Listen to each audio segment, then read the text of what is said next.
안녕하세요. 서문교회 야한유치부를 맡고 있는 안현 목사입니다.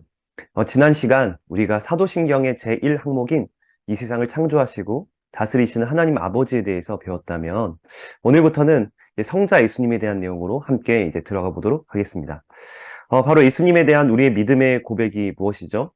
그 외아들 우리 주 예수 그리스도를 믿사오니 이는 성령으로 잉태하사 동정녀 마리아에게 나시고 바로 오늘은 여기까지 사도신경의 2에서 3항목의 믿음의 고백을 함께 배워보도록 하겠습니다.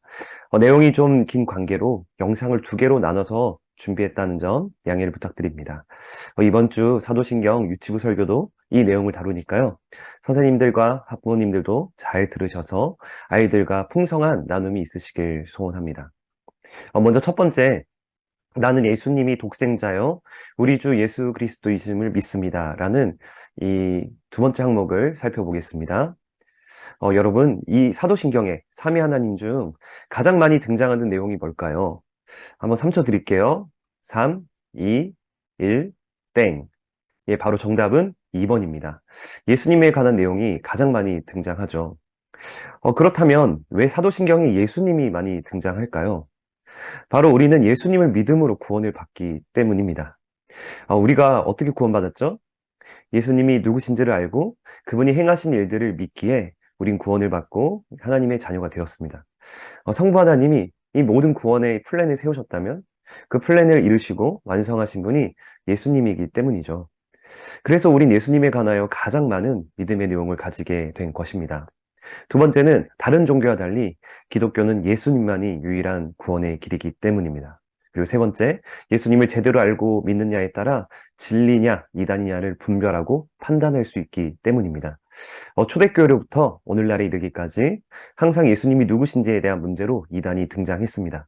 오늘날도 이단들의 특징이 내가 바로 메시아다, 내가 바로 구원자다, 내가 하나님과 너희를 이어주는 유일한 구세주다라는 식으로 미혹하고 있죠. 그렇게 우린 예수님에 관해 잘 알아야 합니다. 여러분, 화면에 등장하는 두 인물이 보이십니까? 그 당시 예수님이 계셨다면 여러분들이 생각했을 땐 어떤 모습일 것 같나요? 보통 예수님 영화를 보면 첫 번째 사진과 같이 멋진 이제 배우의 모습으로 생각이 들겠죠. 두 번째 사진은 오히려 예수님보단 세례 요한 같이 보입니다. 그러나 말씀을 보면 예수님의 외모를 이렇게 소개합니다. 그는 주 앞에서 자라나기를 연한 순 같고 마른 땅에서 나온 뿌리 같아서 고운 모양도 없고 풍채도 없은즉 우리가 보기에 흠모할 만한 아름다운 것이 없도다. 이사야서 53장 2절 말씀인데요. 바로 이 말씀에 근거하면 예수님은 첫 번째보다 두 번째 모습, 이 추한 모습이 더 어울린다라는 것을 우리는 살펴볼 수 있죠. 이 말씀을 왜 드리고 시작하냐면 나에게 예수님은 어떤 분인가를 생각해 보자는 겁니다. 저와 여러분들의 예수님은 어떤 분입니까? 혹시나 우린 말씀을 통해 예수님이 어떤 분인지를 알고자 이렇게 듣고자 하기보단 그저 내가 원하는 예수님, 예수님이 이런 분이어야 해 라는 내 죄와 욕심이 뒤섞인 마음으로 예수님을 알고 있지는 않습니까? 그럼 진정 그분이 누구신지 우리 사도신경을 통해 잘 살펴보았으면 좋겠습니다. 그럼 예수님은 하나님과 어떤 관계일까? 요한복음 1장 14절에 이렇게 말씀합니다. 그의 영광을 보니 아버지의 독생자의 영광이요 은혜와 진리가 충만하더라. 네, 바로 예수님은 하나님의 아버지의 독생자, 아들이라고 등장합니다. 그럼 예수님이 하나님의 아들이시다. 왜 아들이시다? 라는 말이 무슨 의미일까요? 먼저 구약 성경을 보면 보통 천사나 왕이나 이스라엘 민족을 이제 아들이라고 불렀습니다.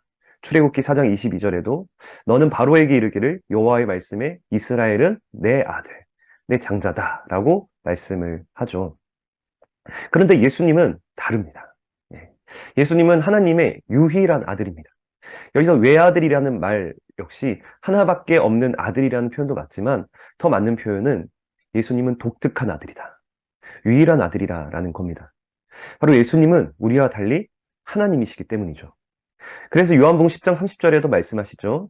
나와 아버지는 하나이니라.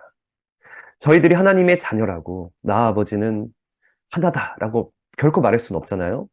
그러나 예수님은 그렇게 말할 수 있는 분입니다. 예수님은 하나님이세요. 근데 이것을 잘못 이해하면 이런 식으로 또 오해합니다. 삼위 하나님을 이해할 때 잘못 이해하는 방식이 두 가지가 설명이 돼 있는데 첫 번째 설명이 여기 나와 있는 하나님 한 분이지만 상황에 따라 세 가지 모습으로 나타나셨다라는 식의 설명입니다.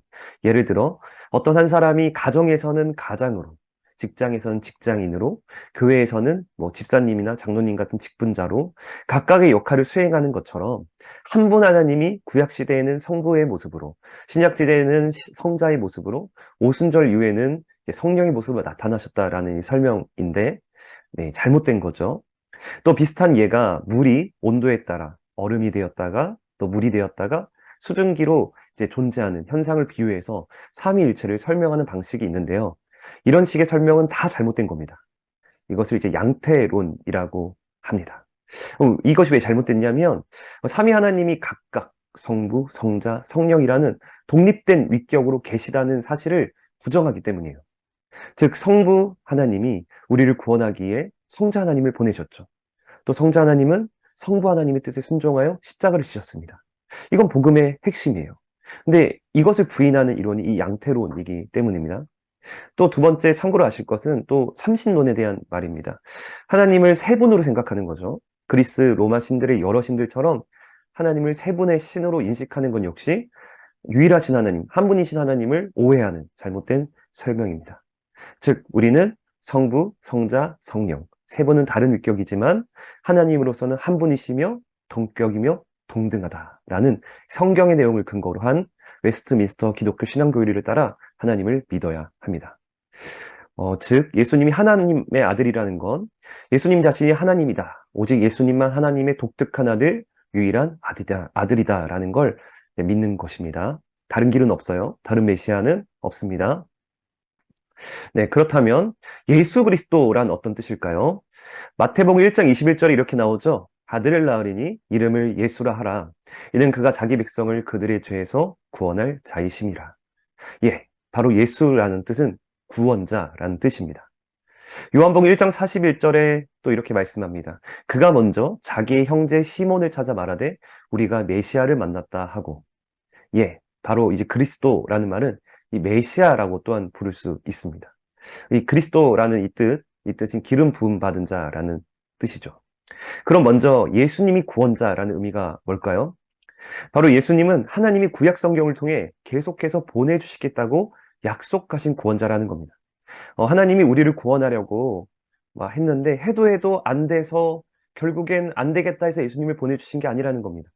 하나님은 아담과 하와가 타락하자마자 여자의 후손이신 예수님을 약속하셨고 더 나아가 창세전부터 계획하셔서 그 약속을 신실하게 이루셔가지고 예수님을 우리에게 보내주신 것이죠. 두 번째는 죄에서 구원하기 위해 오신 분이다 라는 의미로 예수님이란 이름을 가졌습니다. 우린 인간이 막 노력해서 많은 성과를 이루었는데요.